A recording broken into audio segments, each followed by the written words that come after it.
Ah, it is such a good feeling when you watch a show and a character who's already god tier just ascends to a completely new tier of writing. Evil-Lyn is fantastically written.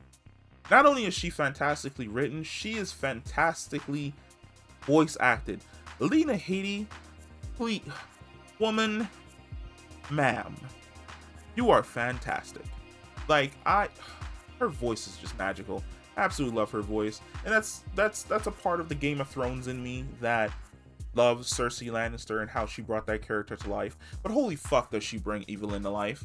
Because I was invested in Evil-Lyn. Like, I was invested in her backstory. I was invested in how she survived, her outlook on the world, her relationship with Man Beast. There was just, sorry, Beast Man. There was just so much stuff going on with her character, and it's all so well done that like I always had to just sit down and go, holy shit, can I just get an entire series of just her? Like, I would love an entire series just from her perspective. And I love the fact that we get her perspective. We finally get her perspective on essentially Skeletor's entire obsession with He-Man, where Skeletor has the power sword. He wields the powers of the universe, yet he is singularly focused on killing Adam and He-Man. He can rewrite the universe, rewrite its laws, drown in its power, reshape reality to his whim. But he is basically only using the power to hunt and try and kill He-Man. And he only cares about He-Man. And that's really where I feel like it's a perfect casting for Mark Hamill as Skeletor. Because Skeletor's relationship with He-Man is essentially Joker's relationship with Batman. Where without He-Man, Skeletor feels as though he's nothing. And at the exact same time, He-Man is essentially his obsession. Like, he may want chaos, he may want a bunch of other things, but He-Man is his singular focus. And Evil-Lyn brings that to light, where she's like, you had the power of the entire universe. You could visit other worlds, reshape reality, do whatever the fuck you want, and yet you're focused on this weak prince who means nothing. Like, you're singularly focused on this one thing. You're not worthy of being essentially a master of the universe, of wielding this power. And she takes the sword. And my god, when she took that sword and transcended into her power form, yo, my girl Evil-Lyn had a fucking upgrade. She was already fine before, but she ascended to like a new tier of fine. Because I was like, hey, I'd work for her. Like, Beastman, Mossman, all y'all already working over here. I'd definitely be like a henchman. I'd be like henchman Bob. Like, I'd roll in. Like, what? Like, I'd be like the henchman that like shovels horse shit outside. I'm like, hey, as long as I'm working for the mistress, man, just working for Evil-Lyn out here, man. You know, have you seen how she looks? That is the reason why I'm here. But back on like a really serious note, her story is sad. Not only is her story sad, but her relationship with Beastman is also kind of sad. Where for Beastman, people fear him because of the way in which he looks. They didn't give him a chance to get to know him. They instantly shunned him and they wanted to kill him. So he essentially became the beast that people were afraid of. For Evil-Lyn, she was essentially a terrified little girl who had to grow up on her own, who ended up in a extremely abusive relationship with Skeletor, who was constantly using her, leeching off of her, sacrificing her, putting her in these super shitty situations that she could never get out of because he was more powerful than her. So essentially, when she took the power for herself and discovered that, oh, I can essentially look around the universe like God, that's what she chose to do. And what she discovered was essentially there wasn't any order to anything. Like, her life wasn't shitty because there was some grand destiny awaiting her. Her life was shitty because life is random.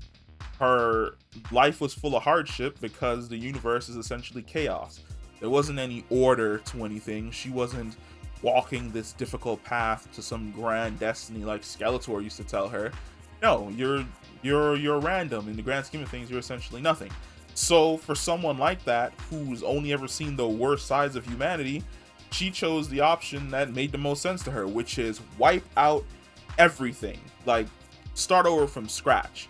Wipe out the whole universe and basically, like, remake it into its own image. And I honestly don't think that she was going to do the remaking it into her own image part. I feel as though that's just something that she kind of threw out there to fuck with Tila later on during their fight. But at the exact same time, she wanted to turn everything into nothingness. Get rid of the chaos, get rid of the bullshit, get rid of the pain, get rid of the sorrow, get rid of the hate.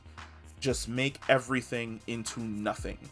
And I like the conversation followed by the battle between her and Tila, because it's two dueling philosophies, where Evil-Lyn's only ever seen the worst of humanity, Tila's seen the best of it, and she essentially was able to rally the entire planet to work together. Something that not even Evil-Lyn was expecting that she was going to be able to do. But as their battle continues, Tila essentially shows her that while, yes, in the universe, there are evil things. There is death. There is sorrow. There is struggle. There is bullshit. At the exact same time, on the opposite side of the coin, there are good things. There is life. There is love. There is friendship. There is camaraderie. There is music. There are these really great things that she was denied from being able to experience essentially herself. And it's just such good writing. It's great writing when you can sympathize with the villain.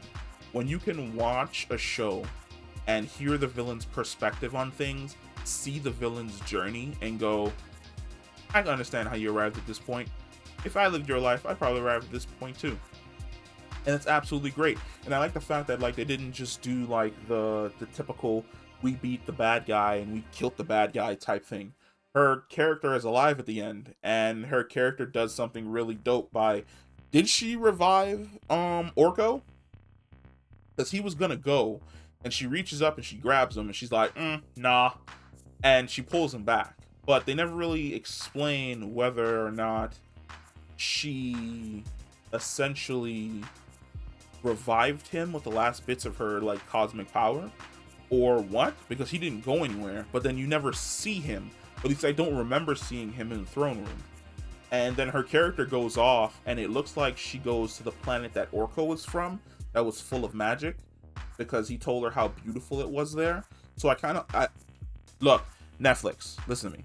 If you want to give me a Orko and Evil-Lyn spinoff where they're just like howling around the universe, solving problems and trying to live like happy, normal lives after this whole cosmic war bullshit, I'll 100% watch that show. I'd watch it. Hell yeah. Bring Lena Headey back. Bring back my boy who played Orko. I'd absolutely sit down and watch that show. That show would be dope as fuck. But at the exact same time, what'd y'all do to Beastman? Y'all just like chuck my man off a cliff.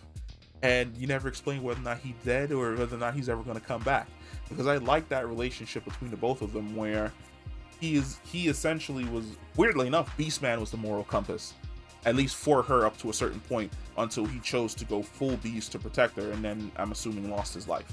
But yeah, I fucking love Evil-Lyn. Evil-Lyn is a dope ass fucking character. I am in awe at how beautifully her character was written across both Revelations Part 1 and Revelations Part 2, and I honestly can't wait to see where her character ends up in Part 3, if we get a Part 3, because it looks like it's setting up for a Part 3. But if you made it to the end of this video, thank you very much for watching. Hit that like button. If you are not a member of the channel, go ahead and hit that subscribe button, and I promise I will catch you in the next one. Peace.